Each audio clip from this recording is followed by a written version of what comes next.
আসসালামু আলাইকুম রহমতুল্লাহ বরকাতুহ। আমি Mohammad Simon, Chattogram medical college.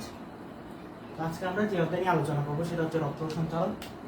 আমাদের জলজির মধ্যে যে 12টা অধ্যায় আছে তার মধ্যে সবচেয়ে গুরুত্বপূর্ণ অধ্যায় কিন্তু রক্ত সঞ্চালন। তো আজকে রক্ত সঞ্চালন অধ্যায় থেকে আমরা যে টপিকসগুলো নিয়ে আলোচনা করবো সেগুলো হচ্ছে রক্তের ইতিহাস, রক্ত সম্বন্ধতন্ত্র, রক্ত এবং রক্তের উপাদানগুলো, সর্বশেষ রক্ত।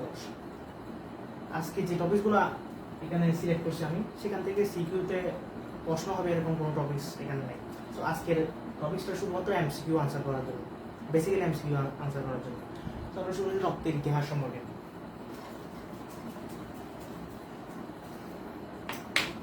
রক্তের ইতিহাস প্রাচীন একটা মিশরীয় গ্রন্থ ছিল, সেটার নাম হচ্ছে ইভার্স পেপারাস। ইভার্স পেপারাস নামক গ্রন্থ ছিল। এই ইভার্স পেপারাস গ্রন্থে সর্বপ্রথম মানবদের যে ধমনী এবং হৃৎপিণ্ড ছিল, তাদের সংযোগ ছিল, সেটা সম্পর্কে আলোচনা করা হয়েছিল এই রিভার্স পেপারাস গ্রন্থে। তারপর মানুষ আরও রক্ত নিয়ে গবেষণা করে এক পর্যায়ে উইলিয়াম হার্ভে নামক একজন বিজ্ঞানী, তিনি সর্বপ্রথম মানব যে রক্ত সম্পর্কে প্রক্রিয়াটা বর্ণনা করেন উইলিয়াম হার্ভে। তার পর স্টিফেন হাউস নামক বিজ্ঞানী, স্টিফেন হাউস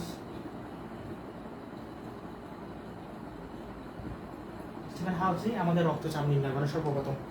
তো আমরা যারা মেডিকেল স্টুডেন্ট তাদের সবারই কাঁধে একটা স্টেথোস্কোপ থাকে। যে স্টেথোস্কোপ যিনি আবিষ্কার করেন সর্বপ্রথম তিনি হচ্ছেন র্যান লিনেক। সর্বপ্রথম স্টেথোস্কোপ আবিষ্কার করেন কিন্তু র্যান লিনেক। রক্তের ইতিহাস থেকে যত জানলে এনাফ, ঠিক আছে। আমরা তারপর নেক্সট টপিকসে চলে যাই, সেটা হচ্ছে সংবহনতন্ত্র। সংবহনতন্ত্র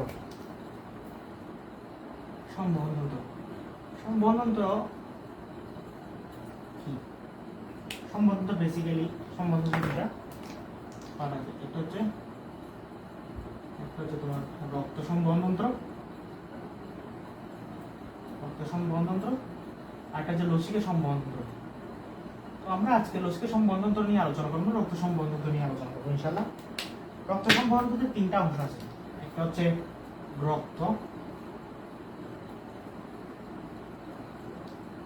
রক্তবাহিকা এবং হৃৎপিণ্ড।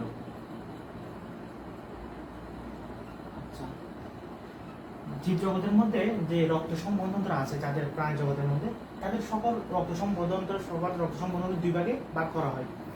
একটা হচ্ছে বদ্ধ রক্ত সম্বহনতন্ত্র, বদ্ধ বা ক্লোজড, আর একটা হচ্ছে মুক্ত বা লেগুনার রক্ত সম্বহনতন্ত্র। এখন দেখি বলতো বা মানব দেহে যে রক্ত সম্বহনতন্ত্র আছে সেটা কি বদ্ধ নাকি মুক্ত? অবভিয়াসলি সেটা বদ্ধ, কেননা আমাদের যে রক্ত আছে সেগুলা হৃৎপিণ্ড এবং রক্তবাহিকার বাইরে কোথাও আসতে পারে না। সেই কারণে মানব সম্বহনতন্ত্র অবশ্যই বদ্ধ রক্ত সম্বহনতন্ত্র। তো আজকে আমরা বেসিক্যালি রক্ত সম্বহনতন্ত্রের রক্ত নিয়ে আলোচনা করব।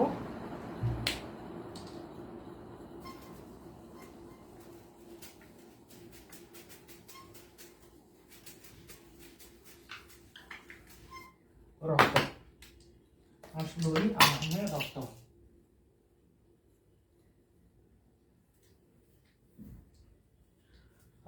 রক্ত নিয়ে কয়েকটা ক্যারেক্টারিস্টিক্স বা বৈশিষ্ট্য আমরা প্রথম পড়ব। রক্তের ক্যারেক্টারিস্টিক বা বৈশিষ্ট্য বলতে গেলে প্রথমে যেটা আছে রক্তের পিএইচ। রক্তের পিএইচ কত? রক্তের পিএইচ এর একটা সীমা আছে, সেটা হচ্ছে 7.35 থেকে 7.45, যেটাকে আমরা করে 7.4 লিখি। এই রেঞ্জটা আমাদের দেহে বজায় রাখা অত্যন্ত গুরুত্বপূর্ণ। এই রেঞ্জ থেকে যদি মাত্র +-0.5 অর্থাৎ +-0.5 পিএইচ হেরফের হয়, তাহলে আমাদের শরীরের জন্য মারাত্মক বিপর্যয় নেমে আসে। তো রক্তটা কোথা থেকে উৎপত্তি হয়? ভ্রূণীয় মেসোডার্ম থেকে উৎপত্তি হয়। মেসোডার্ম কি, একটোডার্ম কি, এন্ডোডার্ম কি, সেগুলো আমরা ইনশাআল্লাহ মানব জীবনের ধারাবাহিকতাতে বিস্তারিত আলোচনা করব। তো আজকে এদিকে না যাই, আজকে পিএইচ অত্যন্ত গুরুত্বপূর্ণ। আমাদের পিএইচ এই রেঞ্জটা বজায় রাখার জন্য, এই রেঞ্জটা বজায় রাখার জন্য আমাদের 3টা পাওয়ার সিস্টেম আছে, যেটা আমরা কেমিস্ট্রি রাসায়নিক পরিবর্তন হতে ইনশাআল্লাহ করব প্রথম পত্রে। তো আমরা পিএইচটা এতটুকু, আর রক্তের তাপমাত্রা আমাদের জানতে হবে। রক্তের তাপমাত্রা হচ্ছে 36 থেকে 38°C তাপমাত্রা, যেটা আমরা গড়ে 37°C তাপমাত্রা লিখি। এটা রক্তের তাপমাত্রা অবশ্যই আমাদের জানতে হবে। তো নেক্সট আমরা যেটা জানবো ইনশাআল্লাহ সেটা হচ্ছে আমাদের দেহে রক্তের পরিমাণ কত। আমাদের দেহে যে রক্ত আছে, যে পরিমাণ একজন পূর্ণবয়স্ক পুরুষের ক্ষেত্রে 5 থেকে 6 লিটার রক্ত আছে, স্ত্রীদের ক্ষেত্রে একটু কম থাকে, যার দেহের ওজনের 7 থেকে 8% বা আমরা 8% লিখি। এই যে আমাদের দেহের মধ্যে 5 থেকে 6 লিটার রক্ত থাকে, সেইগুলাকে আমরা দুটি উপায়ে প্রকাশ করতে পারি। কয়টি উপায়? দুটি উপায়। একটা হচ্ছে ওজন ভিত্তিক, আর একটা হচ্ছে আয়তন ভিত্তিক। ওজন ভিত্তিকটা কিরকম? আমাদের প্রতি কেজি ওজনের ক্ষেত্রে 90 ml রক্ত থাকে, মিলিমিটার প্রতি ওজনের ক্ষেত্রে, অর্থাৎ প্রতি কেজি ওজনে 90 মিলিলিটার রক্ত থাকে। আরটা হচ্ছে আয়তন ভিত্তিক, সেটা হচ্ছে কিরকম? 3.3 লিটার পার মিটার স্কয়ার, অর্থাৎ আমাদের প্রতি মিটার স্কয়ার মানে আয়তনের ক্ষেত্রে 3.3 লিটার রক্ত থাকে।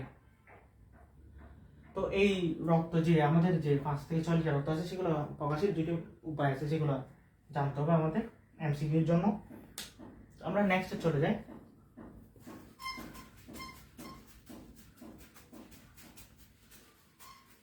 নেক্সট হচ্ছে রক্তের উপাদান।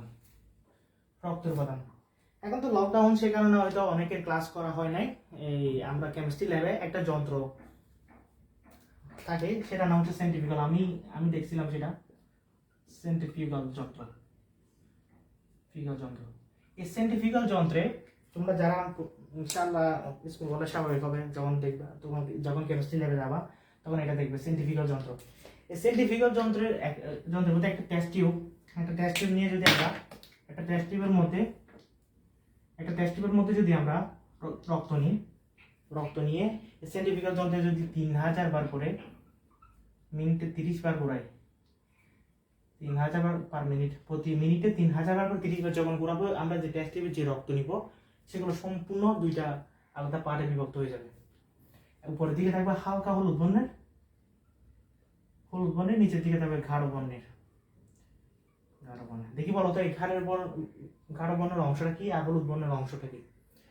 আমরা এই সেন্ট্রিফিউগাল যন্ত্র থেকে প্র্যাকটিক্যালি জানতে পারি যে রক্তের দুটো উপাদান বেসিক্যালি, একটা হচ্ছে হালকা বর্ণের, যেটা হচ্ছে আমরা বলি রক্তরস বা প্লাজমা, আর একটা গাঢ় বর্ণের, যেটাকে আমরা বলি রক্তকণিকা। সুতরাং আমরা এইখান থেকে বলতে পারি রক্তের উপাদান বেসিক্যালি দুইটা। আমরা এখন একটা চার্ট আঁকবো ইনশাআল্লাহ।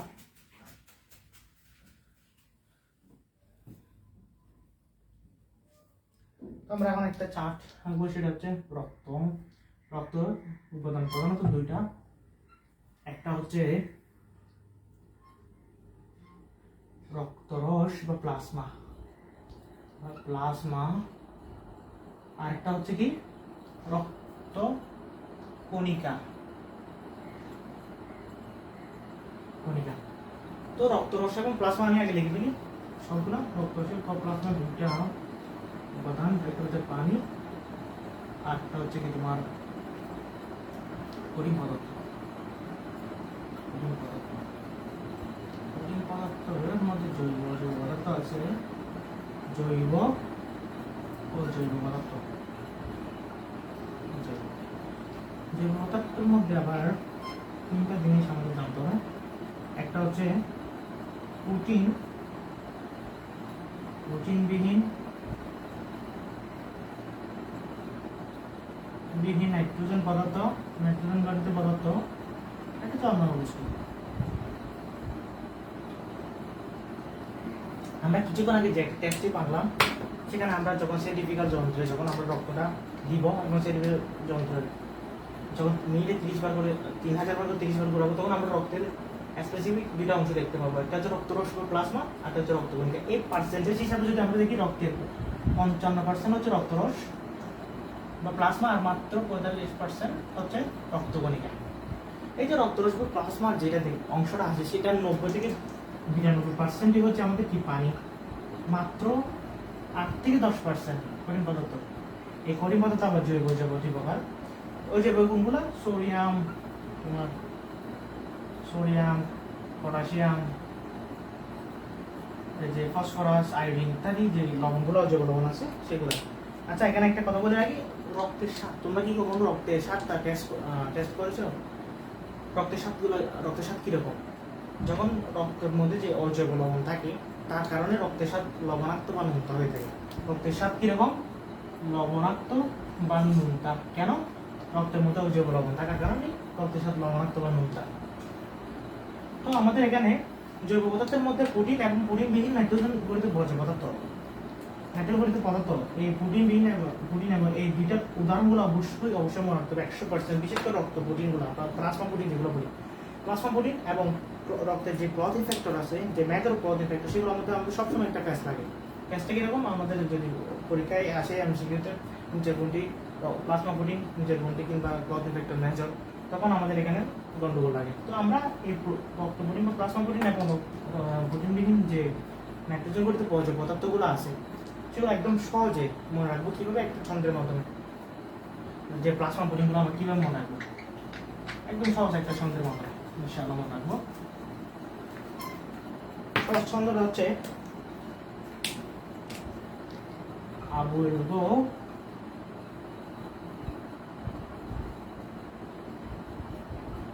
হইলাম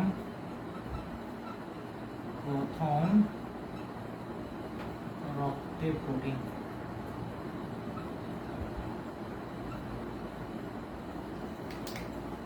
আবুলগো পাইলাম প্রথম রক্ত প্রোটিন। সেই ছন্দের মাধ্যমে আমরা প্লাজমা প্রোটিনগুলো একদম সহজে মনে রাখতে পারি। কিরকম? আবুল দিয়ে। আবুল দিয়ে হচ্ছে অ্যালবুমিন, গ্লোবিউলিন, আমি সংক্ষেপে লিখতেছি। গ্লোবিন পাইলাম দিয়ে ফাইব্রিনোজেন, আর প্রথম দিয়ে প্রোটম্বিন। তো আমরা যে রক্তের 4টা প্রোটিন থাকে রক্তের মধ্যে, রক্তের মধ্যে যে প্লাজমা প্রোটিনগুলো বলছি, সেগুলো হচ্ছে 4টা: অ্যালবুমিন, গ্লোবিউলিন, ফাইব্রিনোজেন এবং প্রোটম্বিন। সেগুলো অত্যন্ত একদম সহজভাবে আমরা মনে রাখবো কি দিয়ে? আবুলগো পাইলাম প্রথম রক্তের প্রোটিন। তো আমি আবার বলতেছি, এই রক্তের প্রোটিন, প্রোটিনবিহীন নাইট্রোজেন পদার্থ এবং ক্লথ ইফেক্টর, যে ম্যারেজ 4টা ক্লথ ইফেক্টর, এগুলো অবশ্যই মনে রাখতে হবে। প্রোটিনবিহীন নাইট্রোজেন পদার্থগুলো আমরা কিভাবে মনে রাখবো?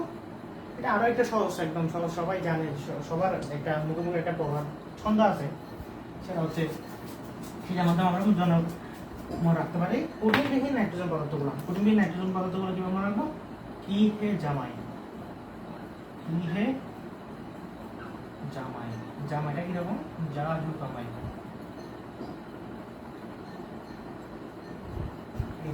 আমরা এখন প্রোটিনবিহীন নাইট্রোজেন গঠিত যে পদার্থ, জৈব পদার্থের মধ্যে সেগুলো মনে রাখবো। কি দিয়ে? ক্রিয়েটিনিন। আর হে দিয়ে হাইপোজেন্টিন, যা দিয়ে জ্যান্টিন, আর দিয়ে অ্যামিনো অ্যাসিড, ই দিয়ে ইউরিয়া, ইউরিক অ্যাসিড। আমি সংক্ষেপে লিখতেছি, ইউরিয়া, ইউরিক অ্যাসিড। তো আমরা অবশ্যই এই যে প্লাজমা প্রোটিন এবং প্রোটিনবিহীন নাইট্রোজেন পদার্থ, এগুলো মনে রাখতে হবে। এই দুইটা সহজ ছন্দের মাধ্যমে আমরা মনে রাখতে পারি। তো আমরা এখন নেক্সটে চলে যাবো, সেটা হচ্ছে রক্তরস।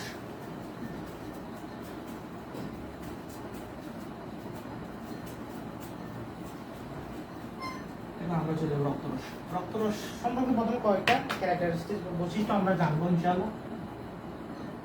বহু রক্তের প্রথমে রক্তের মতো আমরা পিএইচটা জানবো। রক্তের পিএইচটা হচ্ছে, রক্তরসের পিএইচটা 7.4, রক্তরসের মতো, রক্তের মতো। তো আমরা এখানে একটা জিনিস খেয়াল করতে হবে যে আমি আগে বলছি যে আমাদের দেহে টোটাল রক্তের পরিমাণ হচ্ছে 5 থেকে 6 লিটার। এই 5 থেকে 6 লিটার রক্ত আমাদের দেহের ওজনে কত পার্সেন্ট? 7 থেকে 8%। আমাদের দেহে 7 থেকে 8% হচ্ছে কি আমাদের ওজনের রক্ত। আবার আমরা জানি রক্তে 55% হচ্ছে রক্তরস। সেই হিসেবে আমরা আমাদের দেহের টোটাল 3 লিটার রক্তরস, 6 লিটার, 3 লিটার রক্তরস হচ্ছে। রক্ত হচ্ছে 5 থেকে 6 লিটার, কিন্তু রক্তরস হচ্ছে 3 লিটার, যা দেহের ওজনে 5%। এই রক্তরসের মধ্যে বিভিন্ন রোগ প্রতিরোধকারী বস্তু থাকে। তারপর যে আমরা যে আগে বলেছি যে রক্তরসের মধ্যে প্রোটিন থাকে, প্লাজমা প্রোটিন। এই প্লাজমা প্রোটিন ঘনত্বটা আমাদের জানা দরকার। সেটা হচ্ছে 6 থেকে 8 গ্রাম পার ডেসিলিটার, অর্থাৎ প্রতি ডেসিলিটারে 6 থেকে 8 গ্রাম প্রোটিন থাকে, প্লাজমা প্রোটিন, যেটাকে আমরা গড়ে 7 গ্রাম ডেসিলিটারও লিখি। সর্বশেষ আমরা যেটা জানবো সেটা হচ্ছে রক্তরসের কাজ। রক্তরসের কাজগুলো জানা দরকার। তো এটা সিকিউতে আসলেও আসতে পারে, সিকিউ কোশ্চেনে। আমরা এখন এই রক্তরসের কাজগুলো কিভাবে মনে রাখবো, সেগুলো মনে রাখার জন্য একটা ছন্দ আমি তৈরি করছি, কিন্তু ছন্দ তো নাও মিলতে পারে। তো মনে রাখার জন্য সহজে একদম আমরা কিভাবে প্রত্যেকটা পয়েন্ট, আমার যদি 3 নম্বরের কোয়েশ্চেন আছে যদি সিকিউতে রক্তরসের কাজগুলো, আমরা যত বেশি কাজ লিখতে পারবো অ্যাকুরেটলি তত নম্বর বেশি পাওয়ার চান্স আছে। সেখানে আমরা প্রত্যেকটা পয়েন্ট চাইবো যে রক্তরসের কাজ যেগুলো আছে সেগুলো অবশ্যই মনে রাখার জন্য। তো রক্তরসের কাজগুলো আমি কিভাবে মনে রাখবো? ওপি মানি চাপ, তরলেখা, রক্তেকা, প্রাণ প্রতিরোধে,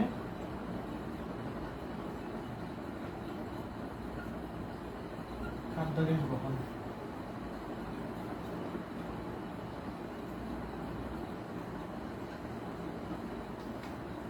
এই ছন্দের মাধ্যমে আমরা, ছন্দ না হলেও এটার মাধ্যমে আমরা মনে রাখতে পারি প্রত্যেকটা পয়েন্ট রক্তরসের কাজ। প্রথমে হচ্ছে অভিমানিক চাপ। অভিমানিক চাপ কি? অবিশ্রবণিক চাপ নিয়ন্ত্রণ। আর এটি অভিমানী মানে অম্লক্ষার ভারসাম্য রক্ষা করা। আমাদের যে অম্লক্ষার ভারসাম্য রক্ষা করে মানে অ্যাসিড আর যে বাবা সিস্টেম, সেগুলোও রক্তরসে ভূমিকা আছে নিয়ন্ত্রণে। তরল, দেহের যে তরলতা বা পানি সাম্যতা, এই যে তরলতা পানি সাম্যতা আছে সেটাও রক্তরসে আমাদের নিয়ন্ত্রণ করে থাকে। এটা রক্ত, আমরা যে টেস্টিংয়ের মধ্যে দুটা নিচে দিয়ে ধার অংশ পেয়েছিলাম সেটা হচ্ছে রক্তকণিকা। সেটা নিয়ে ইনশাআল্লাহ নেক্সট ক্লাসে আলোচনা করা হবে। এই যে রক্তকণিকাগুলো ধারণ করে কি রক্তরস, সেগুলো রক্তরসের মধ্যেই থাকে। সেজন্য আমরা বলতে পারি যে রক্তরসের একটা কাজ হচ্ছে রক্তকণিকা ধারণ করা। আরেকটা জিনিস আমরা কিছুক্ষণ আগে বলছিলাম যে রক্তের যে প্রোটিনগুলো আছে, প্লাজমা প্রোটিন, সেগুলো কয়টা? 4টা। সেগুলো কি? অ্যালবুমিন, গ্লোবিউলিন, ফাইব্রিনোজেন এবং প্রোটিন। তো এই 4টা মধ্যে 2টা রক্ত প্রোটিন আছে, প্লাজমা প্রোটিন আছে, যেটা রক্ত তন্ত্রে সাহায্য করে। ব্লাড ক্লটিং ফ্যাক্টর যেগুলো আছে তার মধ্যে 2টা অত্যাবশ্যকীয় ক্লটিং ফ্যাক্টর হচ্ছে রক্তরসের উপাদান প্রোটিনগুলো, মানে প্লাজমা প্রোটিনগুলো। সেগুলো কি? ফাইব্রিনোজেন এবং প্রোটিন। ফাইব্রিনোজেন এবং প্রোটিন হচ্ছে অত্যাবশ্যকীয় ব্লাড ক্লটিং ফ্যাক্টর। সে কারণে আমরা বলতে পারি যে রক্তরসের একটা কাজই হচ্ছে রক্ত তন্ত্রে সাহায্য করা, যেহেতু এই ফাইব্রিনোজেন প্রোটিনগুলো হলো প্লাজমা প্রোটিন। তো চাপ দিয়ে পিছনে বেসিক্যালি এখন এ তাপ, দেহের তাপীয় সমতা রক্ষা করে রক্তরসের কাজ। প্রাণ, আমরা কিছুক্ষণ আগে যে বলছিলাম যে রক্তরসের মধ্যে 6 থেকে 8 ডেসিগ্রাম পার লিটার, গ্রাম পার ডেসিলিটার প্লাজমা প্রোটিন থাকে। তো আমরা বলতে পারি রক্তের একটি প্রোটিনের ভান্ডার বা প্রোটিন সঞ্চয়ের ভান্ডার হিসেবে রক্তরস ভূমিকা পালন করে। প্রতিরোধ, যে রক্তের মধ্যে বিভিন্ন অ্যান্টিবডি থাকে রোগ প্রতিরোধ, যেগুলো আমাদের দেহে রোগ প্রতিরোধ করে, খাদ্য বহন করে, হরমোন, এনজাইম ইত্যাদি গ্যাস বহন করে। এই গ্যাস বহন সম্পর্কে আমরা একটা কথা বলবো, এটা আলাদাভাবে বলতে হবে।